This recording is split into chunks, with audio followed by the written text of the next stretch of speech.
Okay, let us start Yes. the next part of this lesson, the rat trap. तो अभी तक हमने ये पढ़ा कि रात में उस रेट ट्रैप सेलर ने रुकने के लिए एक दरवाजा खटखटाया। जंगल के किनारे पर, सड़क के किनारे पर था, और उसमें से एक बूढ़ा व्यक्ति निकला। उसने उसको लिया अंदर में, ठीक है, उसको एंटरटेन किया, लाइक उसको खाना वाना खिलाया, तंबाकू पिलाया, उसके साथ बैठ के उसने ताश भी खेले, और यहाँ तक कि इतना उदार हृदय व्यक्ति था वो कि उसने उसको ये भी बता दिया कि उसने कितने पैसे कमाए और वो पैसे कहाँ रखे हुए दिखा भी दिए उसको क्या पता था कि ये चोर है क्या है। और वापस उसने उस पाउच को वहां पर रख दिया और वो सो गए। अब क्या हुआ उसके बाद आप देखिए next page number 78, first paragraph. Yes, sir. The next day. एक तो आप इंतजार मत किया करो कि मैं हिंदी करूंगा तभी समझोगे आप इसको। Try to understand. Okay. Yes, sir. बोलने से भी समझ में आता है हमारे को, वो आपके सामने तो पढ़ भी रहे हो आप और मैं बोल भी रहा हूँ, सुन भी रहे हो, तो try to understand. Yes, sir. The next day both man got up in good season. और अगले दिन दोनों लोग टाइम पे उठ गए। गुड सीजन का मतलब समय पे उठ गए, जो भी नॉर्मल टाइम होता है उठने का। द क्राफ्टर वाज इन अ हरी। और वो जो किसान था, क्राफ्टर का मतलब किसान भी समझ सकते हो आप एक प्रकार से, was in a hurry to milk his cow, and the other man probably thought he should not stay in bed when the head of the house had gotten up. अब जो व्यक्ति था, बूढ़ा व्यक्ति जिसकी गाय थी, उसको तो जल्दी थी, वो जल्दी में था क्योंकि उसको अपनी गाय का दूध निकालना था। And the other man probably thought, और दूसरे व्यक्ति ने, जो दूसरा व्यक्ति कौन था, रेड ट्रैप सेलर, उसने सोचा कि भाई he should not stay in bed when the head of the house had gotten up, कि जब घर के मालिक ने ही अपने बिस्तर छोड़ दी और वो जाग गया, तो अब मुझे भी उठ जाना चाहिए, मुझे भी बिस्तर में नहीं रहना चाहिए।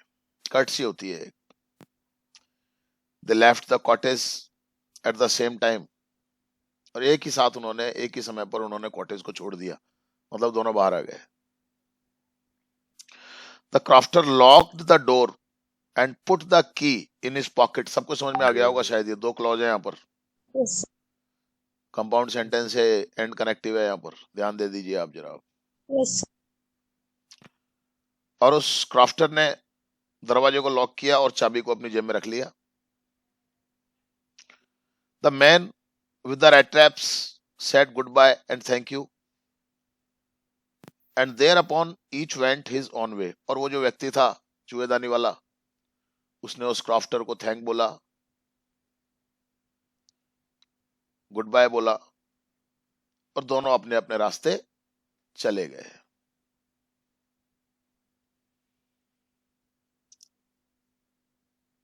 But half an hour later, देखिए जरा क्या होता है। अब चले गए वहां से, दोनों अपने अपने रास्ते चले गए।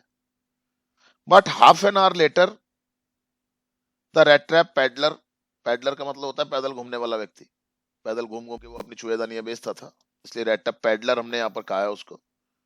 आधा घंटे के बाद वो चूहेदानी बेचने वाला व्यक्ति stood again before the door. आधा घंटे के बाद फिर वापस वहां पर आ गया, दरवाजे के सामने खड़ा हो गया। He did not try to get in however, हालांकि उसने अंदर जाने की कोशिश नहीं की, ताला लगा हुआ था। He only went up to the window, smashed a pane stuck in his hand, and got hold of the pouch with the 30 kroner. उसने क्या किया? He only went up to the window, खिड़की तक गया बाहर से ही, smashed a pen, पेन का मतलब समझते हो आप? खिड़कियों पे जो शीशे लगे रहते हैं ना, Yes, sir. Yes, sir. उसको पेन बोलते हैं। खिड़की का एक शीशा तोड़ा, स्टक इन हिज हैंड, अपना हाथ अंदर डाला, and got hold of the pouch with the 30 kroner. और वो जो 30 क्रोनर जिस पाउच में रखे हुए थे, जिस थैली में रखे हुए थे, वो थैली उसने ले ली, निकाल ली बाहर। ही टुक द मनी, उसमें से उसने पैसा निकाल लिया, and thrust it into his own pocket, और अपनी खुद की जेब में वो पैसा उसने डाल लिया। क्लियर हो गई बात आपको? जितना आपका कंसंट्रेशन होगा, लेसन पे फोकस होगा, आपके माइंड में सारे कंटेंट्स रह जाएंगे, ध्यान रखना। क्लियर हुआ? अब एक क्वेश्चन बने कि how did he steel the money, कैसे चुराया उसने पैसे? आप बता सकते हो अब आराम से, अगर कंटेंट्स आपके माइंड में होंगे तो। कंटेंट्स माइंड में रहने चाहिए, ध्यान रखें इस Okay, बात को, sir. तब इजी हो जाएगा आपके लिए। Then he hung the leather pouch very carefully back in the place and went away. फिर उसके बाद क्या किया उसने? He hung the leather pouch very carefully back in its place and went away. वापस उस लेदर के पाउच को, उस थैली को उसने वापस उसी जगह पर लटका दिया जहां से उसने उसको हटाया था, बड़ी सावधानी से, और वहां से वो चला गया। As he walked along with the money in his pocket, he felt quite pleased with his smartness। और जब वो पैसे को लेके वहां से गया तो बड़ा खुश हो रहा था वो अपनी चतुराई पे। वाह, क्या काम किया मैंने, बढ़िया, आराम से काम हो गया, किसी को पता भी नहीं चला, और मैं पैसे लेकर के आ गया, कोई बाधा भी मेरे सामने नहीं आई। He realized, of course, that at first he dared not continue on the public highway, but must turn off the road into the woods। अब उसने लगा, उसको क्या लगा, उसको पता है? पहले तो उसको ये लगा कि यार अपन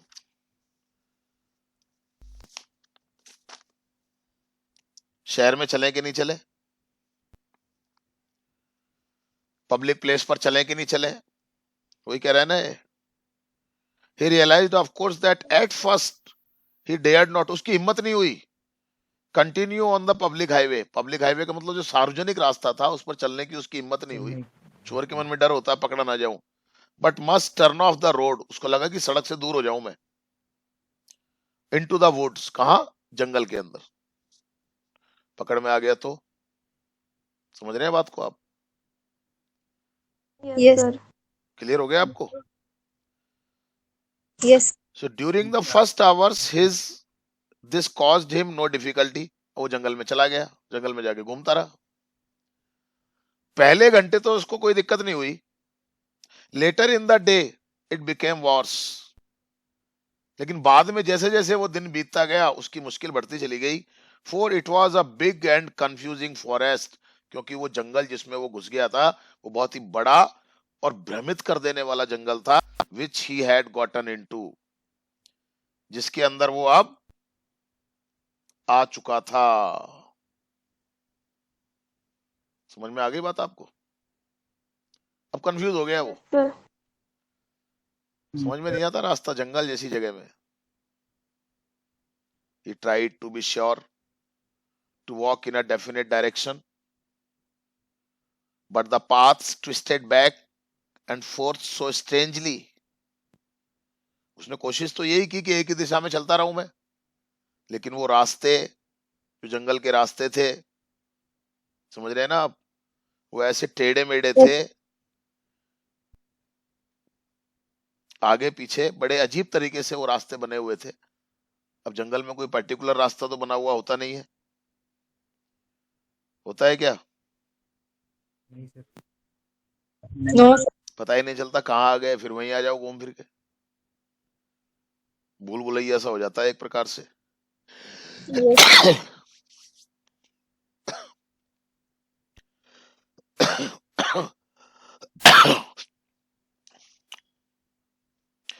He walked and walked without coming to the end of the wood.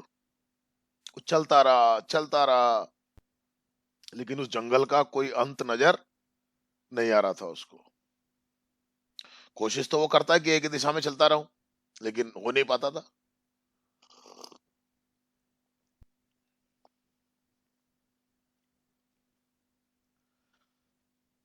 And finally he realized that he had only been walking around in the same part of the forest. और आखिर में उसको पता चल गया, महसूस हो गया उसको कि मैं जंगल के एक ही हिस्से में चारों तरफ घूम रहा हूं। समझ में आ गई बात आपको? Yes. घूम फिर के वहीं जाता, घूम फिर के वहीं आ जाता।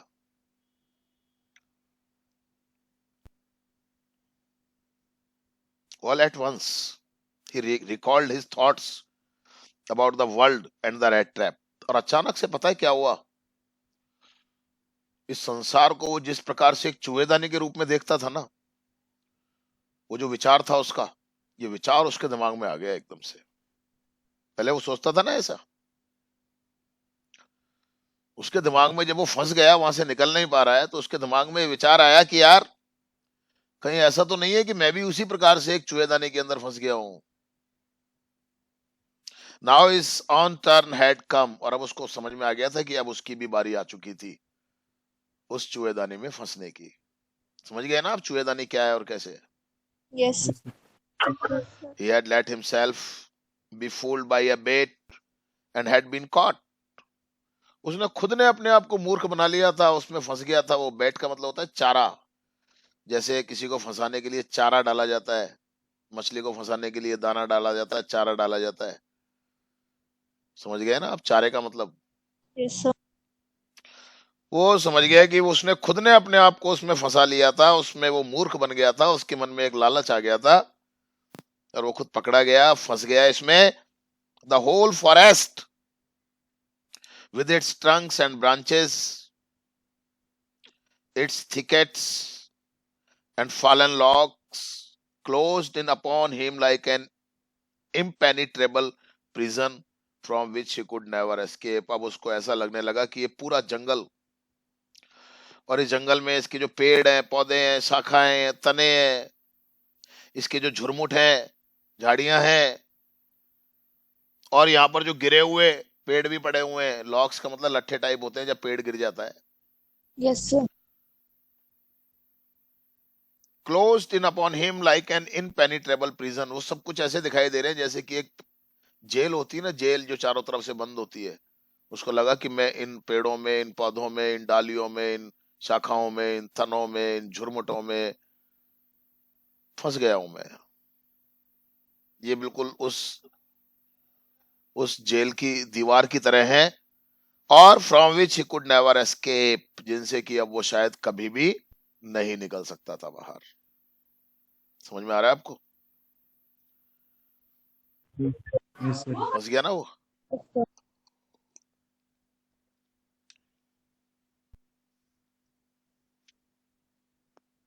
It was late in December, और ये बात कब की है?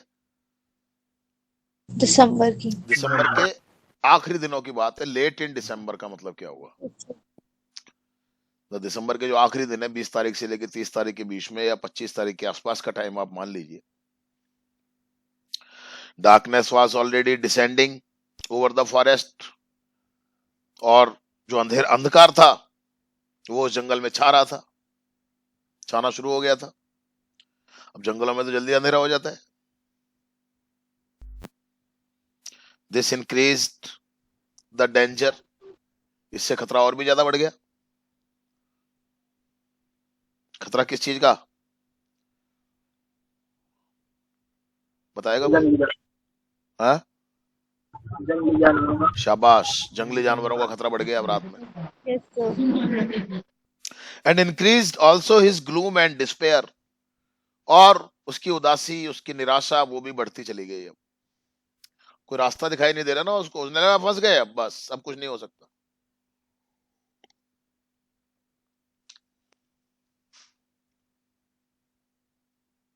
Finally he saw no way out, और अब उसको आखिर में कोई रास्ता नजर नहीं आया, and he sank down on the ground.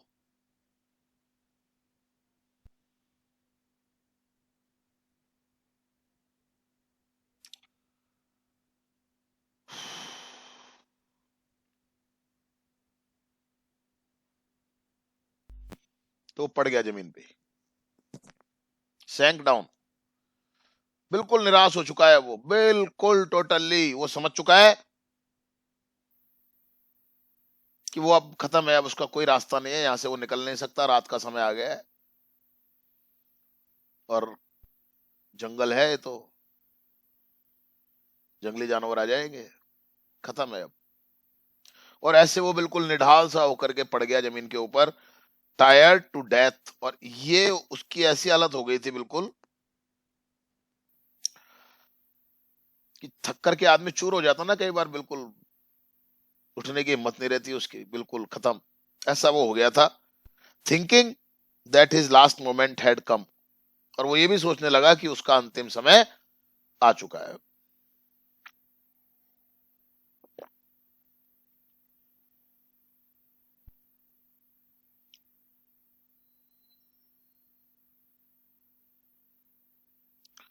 But just as he laid his head on the ground he heard a sound. ये देखिए आप, चीज बदल गई अब थोड़ी सी।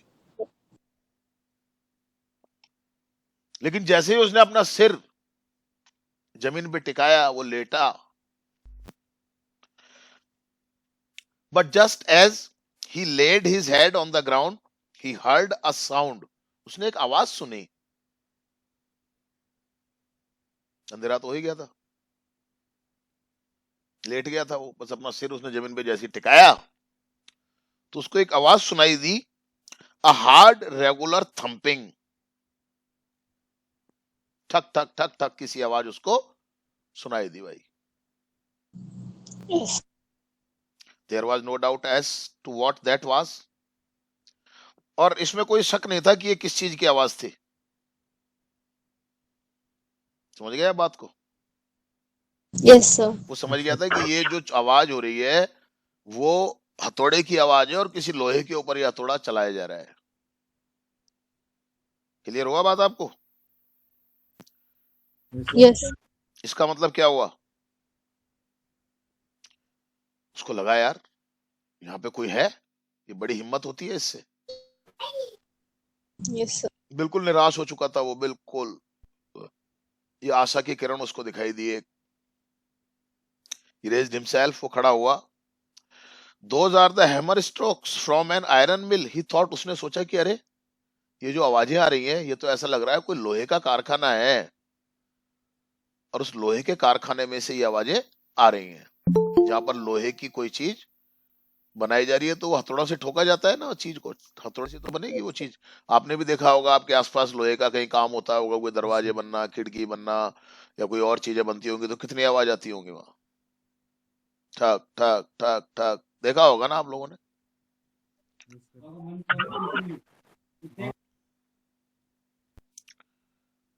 Yes, sir. There must be people nearby. उसने सोचा, मस्ट बी, देखिए मॉडल आया है यहाँ पर एक, निश्चित रूप से यहाँ पर कुछ ना कुछ लोग जरूर होंगे। ये आवाज जो आ रही है, किसी लोहे की फैक्ट्री में से आवाज आ रही है, कारखाने में से आवाज आ रही है, यानी कि इसका मतलब ये होगा कि आसपास कोई ना कोई कारखाना है। He summoned all his strength. Summoned all his strength का मतलब उसने पूरा साहस जुटाया अपना, जो भी उसके अंदर थोड़ी बहुत ताकत बची हुई थी। थक के तो चूर था ही वो, खाया पिया कुछ नहीं और सुबह से घूम रहा है, और अब तो बिल्कुल निराश हो चुका है। तो निराशा तो एक ऐसी चीज होती है कि व्यक्ति के अंदर अगर थोड़ी बहुत ताकत बची भी हुई होती है तो निराशा उसको भी खत्म कर देती है। इसलिए जिंदगी में कभी निराश नहीं होना, ये एक सबक है इस लेसन से जो मैं आपको दे रहा हूं। अब उसके मन में थोड़ी सी आशा की किरण जागी ना, तो खड़ा हुआ, उसके अंदर जितना भी साहस था वो उसने इकट्ठा किया, जुटाया, गॉट अप, खड़ा हुआ, एंड स्टैगर्ड। स्टैगर्ड का मतलब क्या है? लड़खड़ा करके चला। लड़खड़ा करके आगे बढ़ा in the direction of the sound. कहां बढ़ा? जिस दिशा से वो आवाज आ रही थी उसी दिशा की तरफ वो बढ़ा। इमेजिन कीजिए आप एक फिल्म की तरह, मैं तो इमेजिन कर रहा हूं, बहुत बार पढ़ा चुका हूं मैं इस लेसन को, मैं हमेशा ऐसी इमेजिनेशन के साथ ही पढ़ाता हूं। समझ रहे हैं आप? इन शब्दों के द्वारा अपने दिमाग में एक इमेज बनाइए, आप एक फिल्म बनाइए, एक मूवी बनाइए आप जो चल रही है, बन जाइए थोड़ी देर के लिए डायरेक्टर प्रोड्यूसर।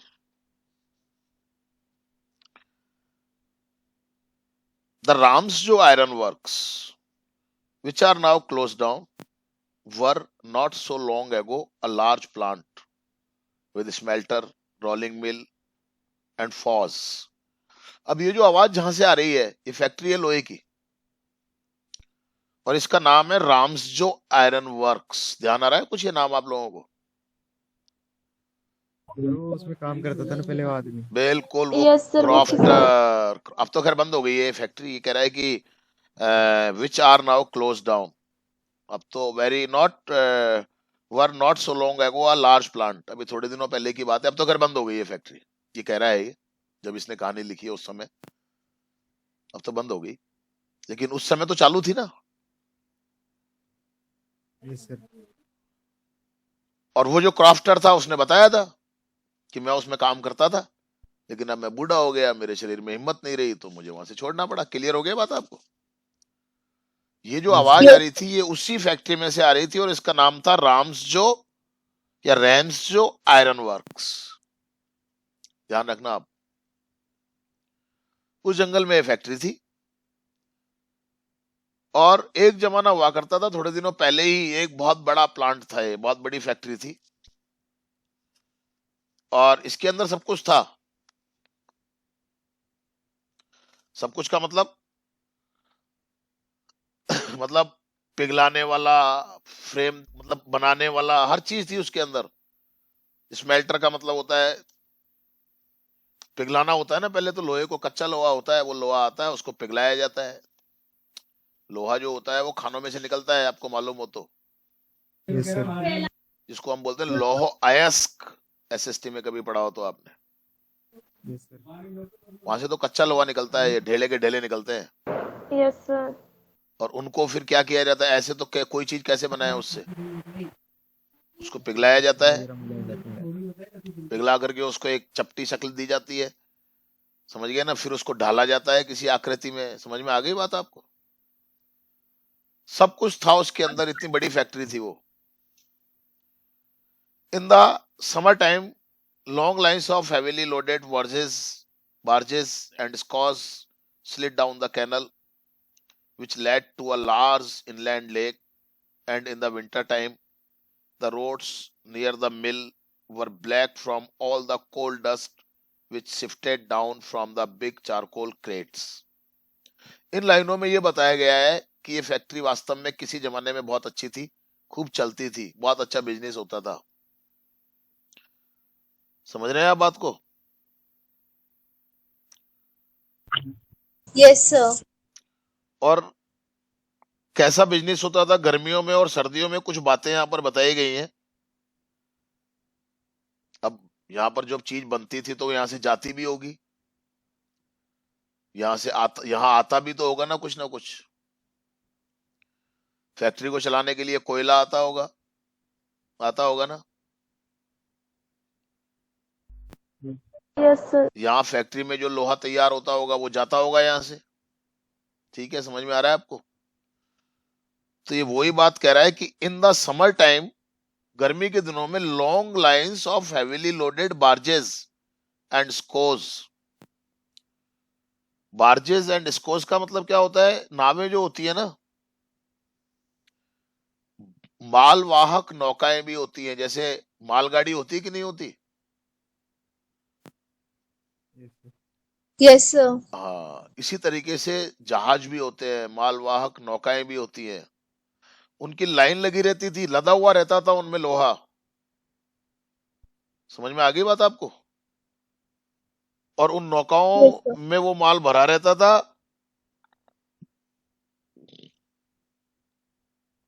और वो नौकाएं जो होती थी ना लंबी कतारों में खड़ी रहती थी और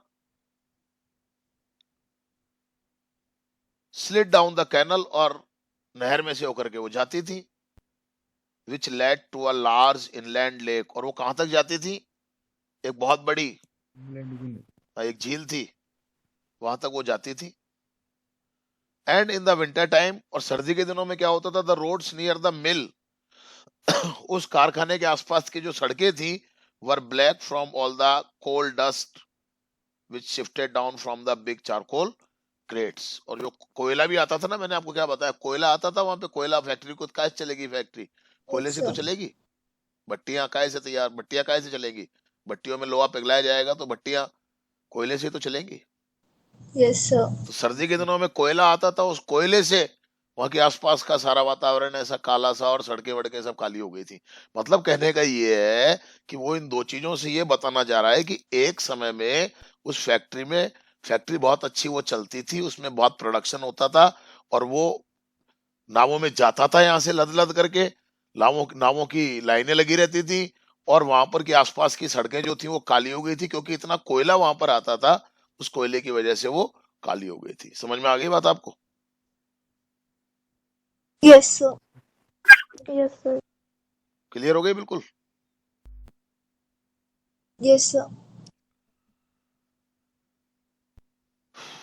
During one of the long dark evenings just before Christmas, the master smith and his helper sat in the dark forge near the furnace, waiting for the pig iron which had been put in the fire to be ready to put on the anvil. अब क्या हुआ, वापिस आ जाइए, ये तो बताया था उस फैक्ट्री के बारे में। अब वही रात, वही शाम, वो चूहेदानी बेचने वाला व्यक्ति, उसने आवाज सुनी, ठीक है, वो खड़ा हुआ और वो खड़ा होकर के फैक्ट्री की तरफ, यानी कि उस आवाज की तरफ जाने लगा। अब आइए जरा अंदर फैक्ट्री में देखते हैं क्या हो रहा है, ठीक है। अब आगे की लाइनों में ये बताया जा रहा है कि during one of the long dark evenings just before Christmas, Christmas से ठीक पहले, लंबी लंबी अंधेरी अंधेरी जो शामें होती हैं, रातें होती हैं, ऐसी ही एक रात को, वही रात थी वो, कौन सी, वो चूहेदानी बेचने वाला व्यक्ति जा रहा है उस तरफ। आप समझ लीजिए जरा, Yes, sir. ये चूहेदानी बेचने वाला उस फैक्ट्री की तरफ जा रहा है, उस आवाज की तरफ जा रहा है, और अंदर फैक्ट्री में क्या हो रहा है, the master Smith and his helper sat in the dark forge near the furnace waiting for the pig iron. जो मुख्य लोहार था, लोहार मतलब जो ऐसे लोहे का काम करने वाला होता है, और उसका एक असिस्टेंट, वो भट्टी के पास बैठे हुए थे, और भट्टी में उन्होंने लोहा डाल रखा था, कच्चा लोहा डाल रखा था, उसको इंतजार कर रहे थे कि वो बाहर आ जाए तो हम उसको, एनुअल समझते हो, आपने कभी देखा होगा ये जो लोहे का काम करते हैं, एक लोहे का बड़ा सा चौकोर सा और ऐसा गोल सा और ऐसे होते हैं, उनके ऊपर रख के किसी चीज को कूटते हैं। Yes, sir. नीचे लगा तो इसको समझ में आ गया आपको? सर वापस बताना। बेटा एनुअल जो चीज होती है ना,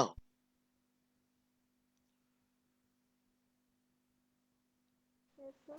भाई ऐसे जो ये जो लोहे का काम करने वाले लोग होते हैं ना, Yes, sir. ये ठोकते हैं ना चीजों को, तो काय पे ठोकेंगे वो, एक लोहे का भारी सा एक टुकड़ा सा होता है उनके पास में, गोल भी हो सकता है, चौकोर भी हो सकता है, उसके ऊपर रख करके फिर वो ठोकते हैं किसी चीज को। Okay, sir. समझ में आ गई मेरी बात आपको? Yes, sir.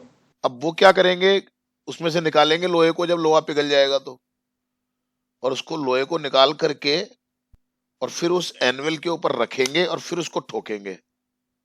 समझ में आ गई बात आपको? Yes, sir. तो वो इस बात का इंतजार कर रहे थे। समझ गए आप बात को? आप क्लियर हो गया ना आपको? Yes, sir. Every now and then one of them got up to stir the glowing mass with the long iron bar. अब वो भट्टी थी तो उस भट्टी को लोहे की बड़ी छड़ से हिलाना भी पड़ता था ना कई बार, कोयलों को ऊपर नीचे करने के लिए, सही करने के लिए। चूल्हे में भी अपन, चूल्हा होता है उसमें अपन नहीं हिलाते हैं, लकड़ी को थोड़ा सा ऊपर नीचे करते हैं जब चूल्हा अपन जलाते हैं। तो अब तो देखा नहीं होगा आप लोगों ने, तो चूल्हा ऐसा तो नहीं, चूल्हा तो होगा आपके घरों में, आप देखते होंगे लकड़ी जलती होगी चूल्हे में। देखा है सर, देखा है सर। तो यस सर, उसकी देखा है। लकड़ी को नहीं हिलाते हैं कई बार अपन ऐसे, और अच्छी आग के लिए। तो ऐसे यस उनमें सर। से एक जना खड़ा होता, उसके बाद लोहे की लंबी सी छड़ थी, वो उस भट्टी में उसको चलाता, थोड़ा सा स्टीयर का मतलब ऐसे उसको हिलाता आग को, है ना। और returning in a few moments dripping with perspiration. और वहां पर इतनी गर्मी होती थी कि वापस उसको हिला करके वो आता ना व्यक्ति, तो पसीने से एकदम तरबतर हो जाता था वो, दिसंबर के महीने में। मतलब कितनी गर्मी होती थी, लोहा ऐसी थोड़ी पिघल जाता है। बहुत तपत होती है। हाँ। Though as was the custom, he wore nothing but a long shirt and a pair of wooden shoes। और वहां के सिस्टम के हिसाब से वो कुछ नहीं पहनते थे, केवल एक तो लंबी सी तो शर्ट पहनी हुई होती थी उन्होंने, और लकड़ी के जूते होते थे उस गर्मी के हिसाब से। समझ में बात आ गई आपको?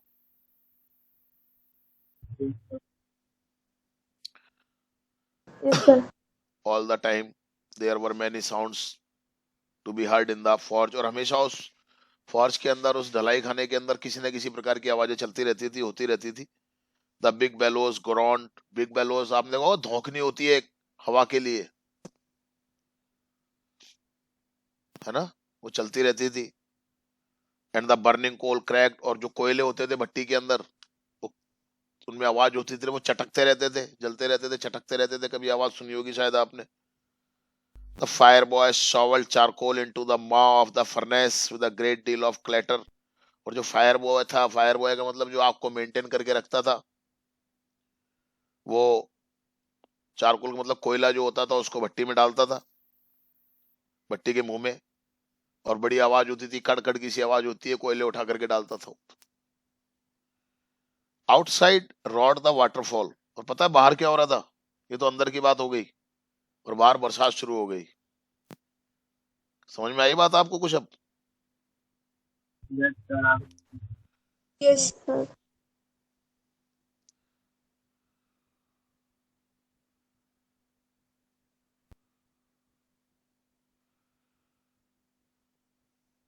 एक वाटरफॉल भी था वहां पर।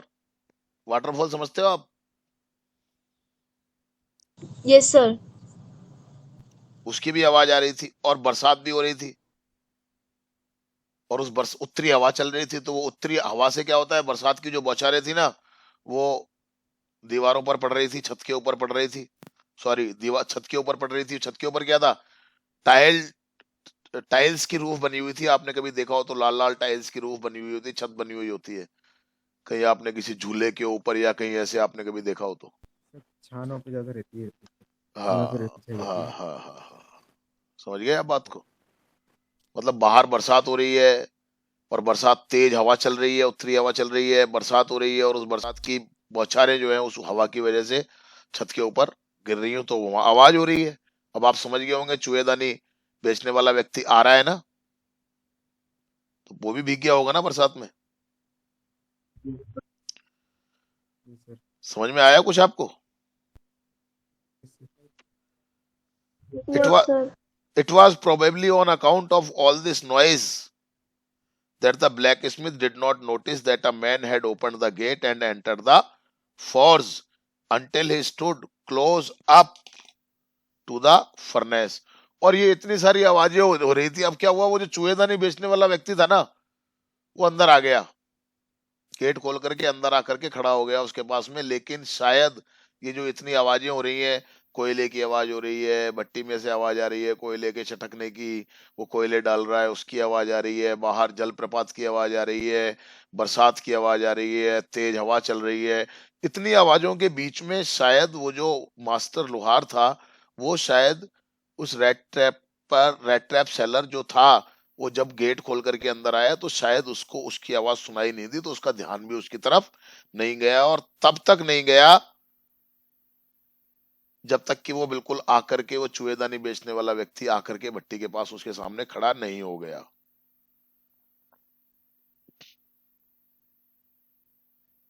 Surely it was nothing unusual for the poor vagabonds without any better shelter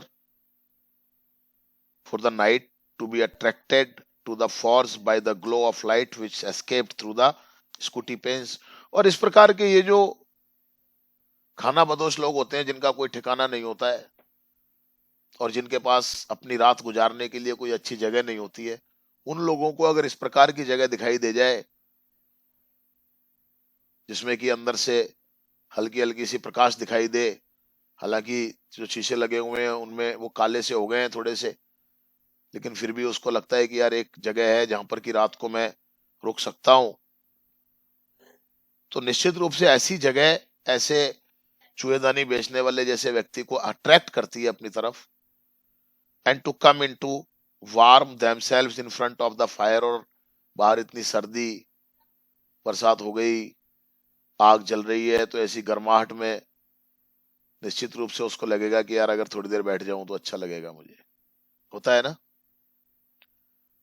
Yes, sir.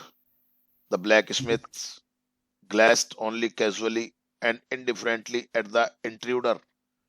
अब वो जो अंदर जो थे, लोहार था, उसका जो असिस्टेंट था, उन्होंने उस अंदर आने वाले व्यक्ति को बिना किसी भाव के देखा, मतलब कोई एक्सप्रेशन नहीं किया, आके खड़ा हो गया। He looked the way people of his type casually did, with a long beard, dirty ragged, and with a bunch of rat traps dangling on his chest. वो बिल्कुल ऐसा ही दिखाई दे रहा था जैसे कि उसके जैसे लोग दिखाई देते हैं। लंबी दाढ़ी बढ़ी हुई है, गंदे फटे हुए कपड़े हैं और कुछ चूहेदानियां उसने अपने ऐसे लटका रखी हैं गले में। He asked permission to stay, और वहां आकर के उस चूहेदानी बेचने वाले ने उस मुख्य लोहार से वहां रात को रुकने की परमिशन मांगी कि भाई मैं आज रात को रुक सकता हूं क्या? And the master blacksmith nodded a haughty consent without honoring him with a single word. और जो लोहार था, मुख्य लोहार जो था, मास्टर ब्लैकस्मिथ, उसने अक्खड़ से भाव से बिना उसके शब्दों को कोई सम्मान दिए हुए, कुछ भी कहे हुए, अपनी नाड़ हिला करके उसको अपनी स्वीकृति दे दी कि हाँ ठीक है, रुक जा रात को, कोई दिक्कत नहीं है। The tramp did not say anything. Tramp का मतलब वो व्यक्ति। ट्रैम्प किसके लिए आया यहाँ पर? उसी घुमक्कड़ व्यक्ति के लिए, खाना बदोश के लिए। समझ में आ गई बात आपको? Yes, sir. उसको भी इस बात पर कोई आपत्ति नहीं थी, Yes, उसने sir. भी कुछ नहीं कहा either. He had the tramp did not say anything either, उसने भी कुछ नहीं कहा। He had not come there to talk but only to warm himself and sleep. और वहां पर वो कोई उससे बातचीत करने थोड़ी आया था, वो तो केवल इसलिए आया था कि थोड़ी सी जगह मिल जाए, रात को सो लूं, थोड़ी गर्माहट मिल जाए। उसको कौन सा उससे कोई लेना देना था? बात नहीं कर रहा है तो ना सही, कुछ नहीं पूछ रहा है तो ना सही। समझ में आ रहा है आपको? Yes, sir.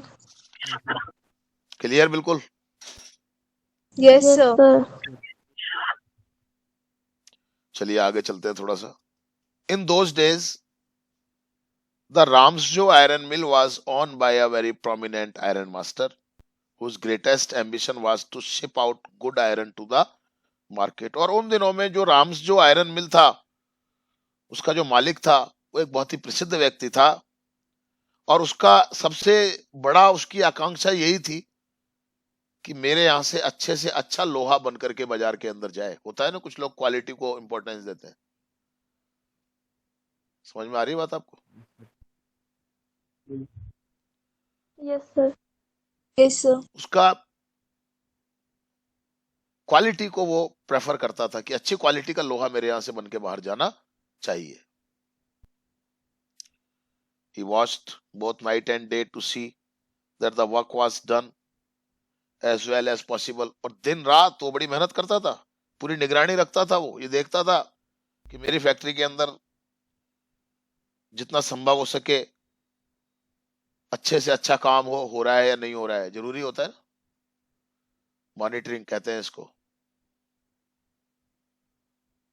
And at this very moment he came into the forged on one of his nightly rounds of inspection. और वो अक्सर आता था अपनी फैक्ट्रीज को देखने के लिए, अपनी फैक्ट्री को देखने के लिए, कभी रात में आ गया, कभी दिन में आ गया, कि भाई हाँ सब लोग ढंग से काम कर रहे हैं कि नहीं कर रहे हैं। क्लियर हुआ आपको? Yes, sir. Yes, sir. और ये एक कोइंसिडेंस है, संयोग की बात है कि जिस रात वो चूहेदानी बेचने वाला व्यक्ति वहां आया था उस फैक्ट्री के अंदर, उसने परमिशन मांगी थी और उसने परमिशन दे भी दी थी कि हाँ भाई ठीक है सो जा, सो गया होगा वहीं पे ही वो। और उसी रात को उस फैक्ट्री का जो मालिक था वो भी अपनी फैक्ट्री का इंस्पेक्शन करने के लिए, निरीक्षण करने के लिए वहां पर आ गया। आया था। Yes, sir.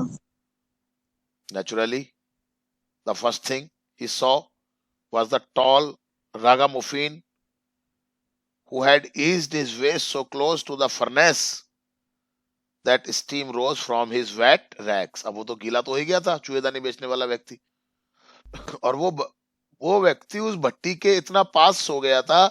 आपको पता है कि जब कोई चीज गीली हो, जैसे कपड़ा गीला हो जाता है और अगर हम उसको आग के पास ले जाते हैं उसमें से भाप सी निकलने लग जाती है, मालूम है आपको? Yes, sir. आप कभी अपने कपड़ों को आयरन करते होंगे, पानी छिड़कते होंगे, पहले पानी लगाते होंगे कपड़े के ऊपर हल्का सा, और उसके बाद जब उसके ऊपर उस आयरन को रखते होंगे तो धुआं सा निकलता होगा ना। तो वो इतना पास में उस भट्टी के सो रहा था कि उसके कपड़ों में से भाप निकल रही थी। समझ में आ गई बात आपको? Yes, sir. The iron master did not follow the example of the blacksmiths who had hardly deigned to look at the stranger. अब आयरन मास्टर जो था, मालिक जो था, वो तो मालिक है भैया, उस मुख्य लोहार ने तो उससे कुछ पूछा भी नहीं, ऐसे ही फैक्ट्री में सोने दिया, है ना। लेकिन जो मालिक था वो ऐसा नहीं था। अरे भैया मेरी फैक्ट्री में ऐसे कोई बाहर का आदमी आकर के सो रहा है, या इस तरीके से, उसकी तो फैक्ट्री थी ना, फैक्ट्री काम करने के लिए होती है, सोने के लिए होती है। सो रहा है तो कौन सो रहा है, क्या नहीं है, Yes, sir. क्लियर हो गई बात आपको? Yes, sir. Yes, sir. तो उसमें लोहार ने तो देखा भी नहीं था उसकी तरफ कौन है क्या है, लेकिन ये मालिक ऐसा नहीं था। He walked close up to him, पता है वो चल के उसके पास गया जहां वो लेटा हुआ था, looked him over very carefully, और वहां जाकर के वो जो मालिक था उस फैक्ट्री का, बड़े ध्यान से उसने उस चूहेदानी बेचने वाले को देखा, and then tore off his slouch hat to get a better view of his face, और फिर उसने एक हैट लगा रखा था, लंबी किनारी वाला, बड़ी किनारी वाला, उस हैट को थोड़ा सा टेढ़ा किया जिससे कि और अच्छे से वो उसको देख सके। बट ऑफ कोर्स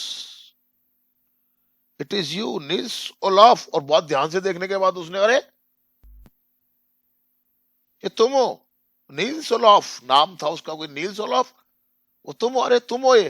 यानी कि वो जो मालिक था उस फैक्ट्री का, उसने उस चूहेदानी बेचने वाले व्यक्ति को देखा, और देख करके अरे तुम, जैसे होता नहीं है कई बार मिल जाते हैं बहुत दिनों के बाद कहीं अचानक से, Yes, sir. Yes, sir. अरे सर आप, अचानक से देख ले तो होता है ना, अक्सर मिल जाते हैं, कोई जान पहचान का व्यक्ति मिल जाता है तो बड़ा आश्चर्य होता है कि अरे यार, और इतने दिनों के बाद कोई मिल जाए तो फिर तो समझ में आ गई बात आपको। कोई आदमी बिल्कुल गायब हो जाए हमारे पास से, और फिर अचानक से वो एक दिन हमको मिल जाए तो आश्चर्य तो होगा ना। Yes. Yes, sir. तो उसको, अरे you, how you do look, ये कैसे देख रहे हो तुम, ये क्या हो गया तुमको, कौन बोला है? आयरन वो मास्टर, वो मालिक, मालिक। आयरन किसको मास्टर बोला? था ना। चूहेदानी बेचने वाले को। चूहेदानी बेचने वाले। The man with the rat trap had never before seen their own master at Ramsjo and did not even know what his name was. लेकिन चूहेदानी बेचने वाले को बड़ा आश्चर्य हुआ कि यार ये कौन है, मैं तो कभी इनसे मिला नहीं आज तक, क्या नाम है, क्या है, क्या नहीं है। समझ में आ रही है बात आपको? Yes, sir. मतलब चूहेदानी बेचने वाले ने तो समझ गया कि यार ये कुछ मिसअंडरस्टैंडिंग हो रही है। होता है ना कई बार